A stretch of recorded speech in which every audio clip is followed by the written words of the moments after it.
The concept of mean return period or mean recurrence interval is closely linked to the geometric distribution.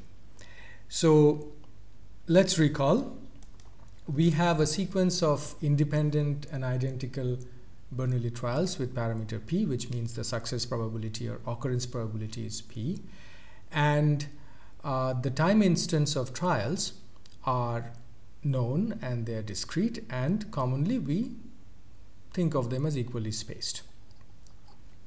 Now, the question that we asked when we defined the geometric random variable is, what is the time, or more correctly the number of trials to the first occurrence? And that is a geometric random variable, and its mean is 1 over p.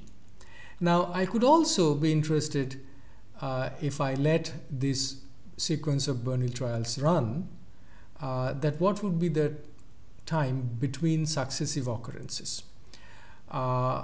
These actually are also geometric random variables, these times between successive occurrences, and they are IID geometric. So each of these is a geometric random variable with the same mean 1 over p, and they are placed one after the other. So the mean of these geometric random variables is the mean return period, and since these are IID, the mean value is 1 over p. So that is what we known as the mean return period or the mean recurrence interval.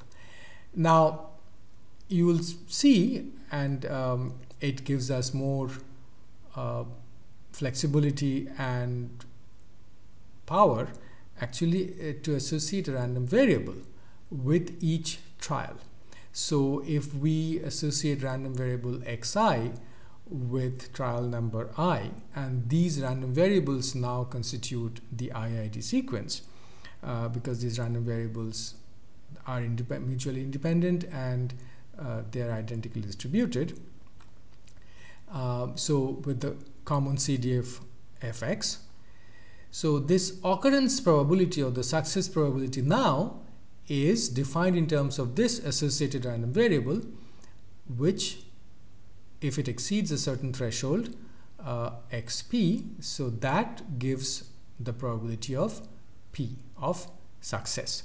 So the random variable xi exceeding the threshold of x sub p is the success probability in the trial number I, and that is what we call p. So that is 1 minus CDF of x evaluated at xp.